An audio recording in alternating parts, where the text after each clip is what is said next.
Ibu ini, Bapak Ibu yang terhormat, mohon izin barangkali ini kita akan mulai ya. Ya, silakan Pak Ade. Baik, bismillahirrahmanirrahim. Assalamualaikum warahmatullahi wabarakatuh. Waalaikumsalam warahmatullahi wabarakatuh. Waalaikumsalam. Alhamdulillah kita panjatkan puji syukur kepada Allah Subhanahu wa taala serta salawat dan salam untuk Nabi Muhammad sallallahu alaihi wasallam. Salam sejahtera untuk kita semua. Pertama-tama saya ingin ucapkan terima kasih dan ucapan selamat juga kepada teman-teman yang sudah menyelesaikan beberapa kelas Bintek BSB, kelas khususnya kelas daring, dan pada hari ini kita akan berbagi. Di sini hadir Pak Gogot yang sama-sama kita hormati. Ya, selamat siang Pak Gogot. Ya, Pak Ade, terima kasih. Kemudian menyatakan kesiapannya untuk berbagi pengalaman. Ada Pak Chandra, beliau ini guru di Banyumas ya Pak Chandra? Ya betul Pak Ade. Alhamdulillah, saya senang kalau melihat guru itu seperti Pak Chandra. Saya yakin semua guru itu sejahtera gitu Pak Chandra. Amin, amin, terima kasih Pak. Amin, amin. Ya harus ditanyakan lagi. Iya. Terima kasih Pak Chandra. Ya. Kemudian ada Bu Ini Amarta. Ini beliau guru di SMP ya Bu ini. Kenapa? Di SMA. Oh di SMA. Ya. Mohon maaf. Bu ini salah satu peserta yang sangat aktif. Saya kira dari awal kelas PSB ini dibuka paling aktif, banyak bertanya juga. Dan ini hari ini kita akan berbagi. Ada beberapa yang aktif, ada guru pun juga tadi saya lihat. Kemudian yang ketiga adalah Ibu Miokti Yesi. Ibu Miokti. Iya Pak. Ya. Nah beliau ini yang paling jauh hari ini ya dari luar Jawa. Bu, dari mana Bu ini? Saya dari Kalimantan Tengah Pak, Palangkaraya. Dari Kalimantan Tengah. Tadi Bu ini dan Pak Chandra itu di Jawa, dan sekarang ada dari Kalimantan Tengah. Alhamdulillah. Bapak Ibu yang saya hormati, untuk sesi berbagi hari ini, Yanda sudah merancang acara ini. Nanti Bapak Ibu nanti secara bergantian mempresentasikan best practice-nya. Dan mohon juga menceritakan sedikit kondisi PSB di sekolah ya kalau bisa. Nanti teman-teman para pemirsa semuanya yang lain, kami beri kesempatan untuk sepanjang presentasi untuk bertanya melalui chat ya. Melalui chat nanti akan dijawab pertanyaan itu pada sesi tanya jawab. Tapi sebelum nanti sesi tanya jawab berlangsung, ini ada reviewer ya. Kalau di sidang disertasi itu ada penguji utama. Ada Pak Gogot Sarwoto. Beliau nanti yang akan mengkritisi apa yang sudah Bapak Ibu kembangkan dan kemudian memberikan saran dan solusi. Jangan khawatir, ini bukan ujian ya. Ya Pak Gogot nanti. Tidak terdengar Pak suaranya? Langsung dari laptop itu ya? Iya. Mungkin ada baiknya diputarnya di HP jadi biar. Oh, diputar di HP ya Pak? Jadi nanti sama dengan volume masuknya volume suara dari begini. Oh iya, bentar ya Pak.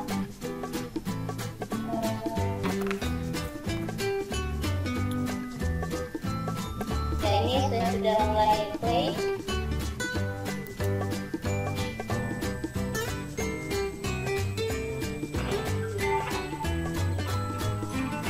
Suaranya terdengar? Jelas. Assalamualaikum. Halo. welcome to Fisisata Podcast.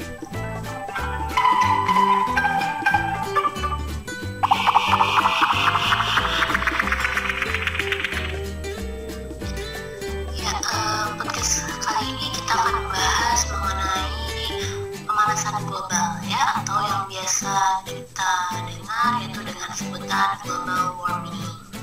Nah, kenapa sih kita akan bahas podcast mengenai pemanasan global ini? Karena situasi saat ini ya sangat mengkhawatirkan ya mengenai pemanasan global ini, apalagi kalau saat ini sedang musim kemarau. Otomatis itu suhu yang ada di lingkungan kita itu akan sangat tinggi, sehingga kita akan merasa panas gitu ya. Nah, pemanasan global ini juga mengakibatkan banyak sekali ekosistem yang punah, kemudian perubahan yang sangat drastis ya. Mungkin dulu kita masih suka bertemu dengan kemudian kabut gitu ya. Nah, saat ini kita sudah jarang menemukan hal-hal demikian karena cuaca yang sangat panas ini menyebabkan banyak fenomena alam itu menjadi hilang gitu ya. Ya, sebelum kita bahas lebih lanjut Baik, nggak apa-apa Bu. Saya kira cukup dulu. Nanti kita bisa lanjut di sesi tanya jawab. saya kembali. Karena waktunya sudah habis, Bu, ini akan ditutup. Sudah cukup pemaparan dari saya, Bapak. Terima kasih. Mohon maaf jika ada kata-kata yang saya salah sampaikan. Ya, Assalamualaikum warahmatullahi wabarakatuh. Waalaikumsalam warahmatullahi wabarakatuh. Baik, makasih Bu. Ini kita masih punya satu narasumber lagi, Ibu Miopi Yesi. Bu Yesi, Ya Pak, sudah siap Kak? sudah siap.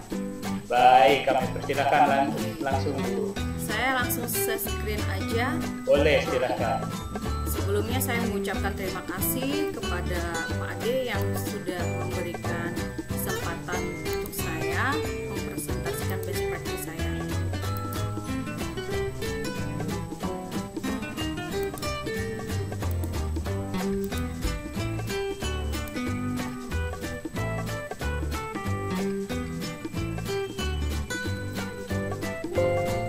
Oke, pas sudah terlihat Pak.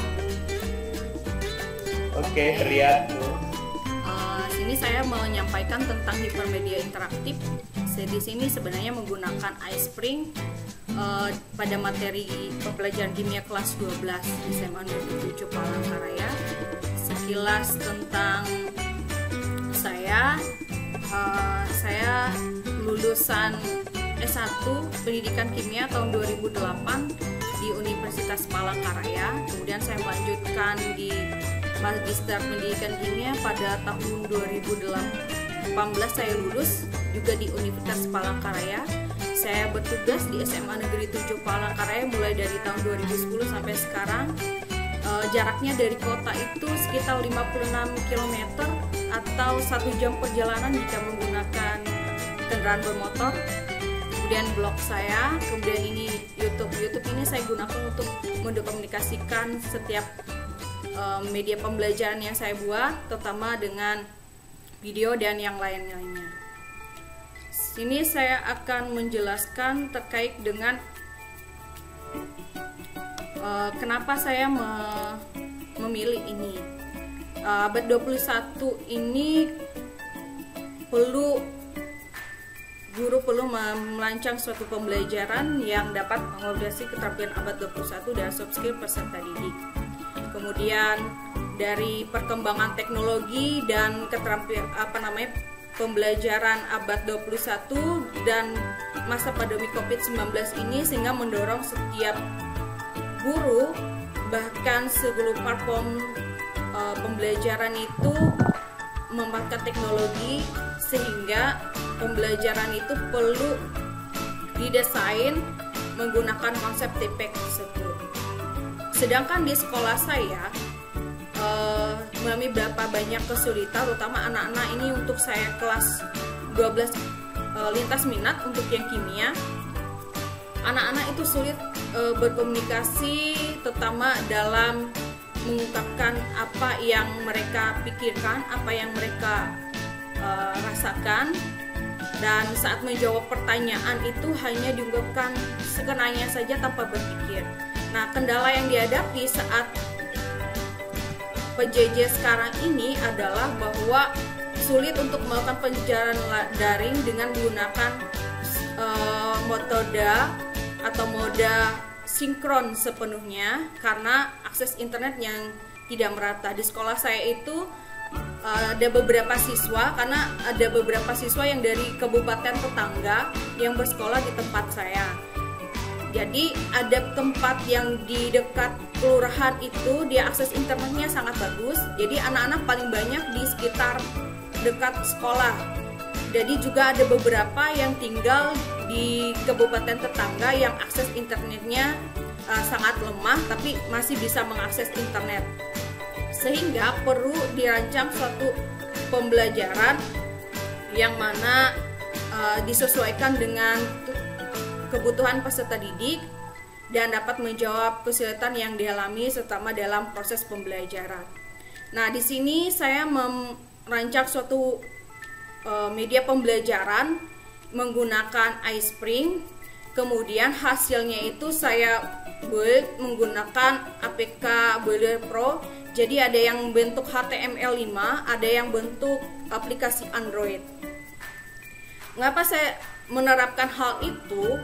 Dari pengalaman yang terjadi dalam pembelajaran tatap muka pun, bahwa pembelajaran yang melibatkan peserta didik yang mana 90% mereka belajar dari apa yang mereka lakukan. Sehingga di sini dari hal itu saya memutuskan untuk menggunakan media pembelajaran berbasis iSpring tadi untuk digunakan peserta didik.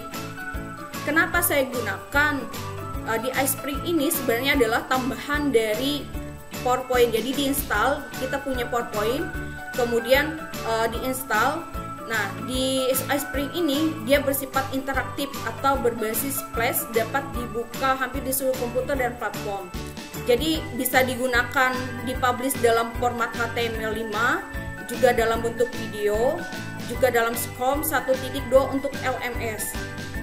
Nah, kemudian iSpring yang tadi yang sudah dibangun menjadi aplikasi bentuk format HTML5, kemudian saya bangun menjadi aplikasi Android dengan menggunakan aplikasi tambahan yaitu website 2 APK Builder Pro.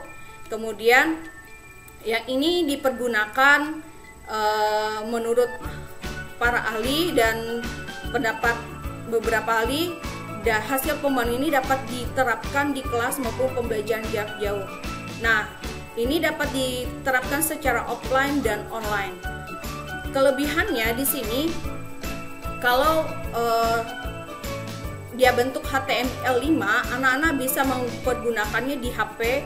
Ada beberapa siswa saya juga yang menggunakan laptop, mereka dapat mengaplikasinya tanpa akses internet.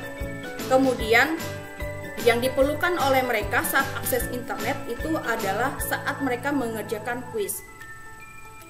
Apa yang saya lakukan dalam pembelajaran itu, saya punya pengalaman kebetulan di pembatik level 3 kemarin ada beberapa hal yang saya dapatkan, yaitu ini terkait dengan action itu tadi.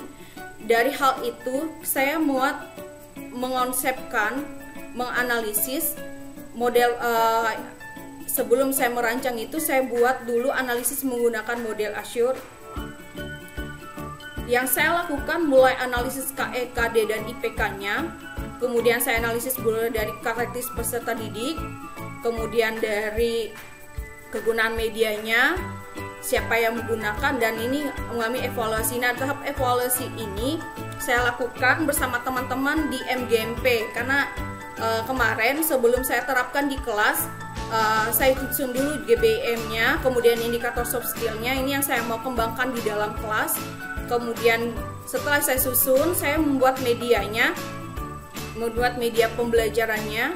Kemudian saya minta teman yang memang di kelas 12 ini, mengajar di kelas 12 yang sama dari sekolah lain, minta analisis materinya dulu, apakah sesuai tidak dengan KIKD-nya. Kemudian setelah saya susun media pembelajarannya, saya diseminasi di MGMP Kimia Kota Palangkaraya, dan hasil tanggapan guru-guru, mereka juga dilatih untuk membuat medianya juga. Ada tanggapan positif bahwa media yang dikembangkan menarik dan relevan untuk masa PJJ. Kemudian setelah ini saya merevisi, ada beberapa hal yang kurang baik, misalnya dalam bentuk tampilan dan akses-akses yang lain, karena kalau di Android dia agak sedikit berbeda tampilannya dan menyulitkan peserta didik. Nah, kemudian setelah kiranya sudah selesai, saya terapkan di kelas. Nah, secara kalau HTML5 tampilannya seperti ini.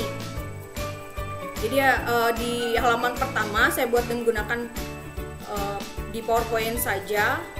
Kemudian di situ ada pengantar, semuanya diurutkan sesuai dengan sintak pembelajaran yang digunakan. Selain itu ada interaksi di situ, ada tanya jawab, ada suara guru, selain juga ada video yang bisa ditampilkan. Kemudian ada juga di dalam media itu ada namanya interaksi. Jadi siswa bisa memilih bagian mana yang mau dia pelajari terlebih dahulu, dan mereka dapat menyelesaikan tesnya. Nah, ini untuk praktikum. Jadi di dalam ini ada video praktikum, tetapi di sini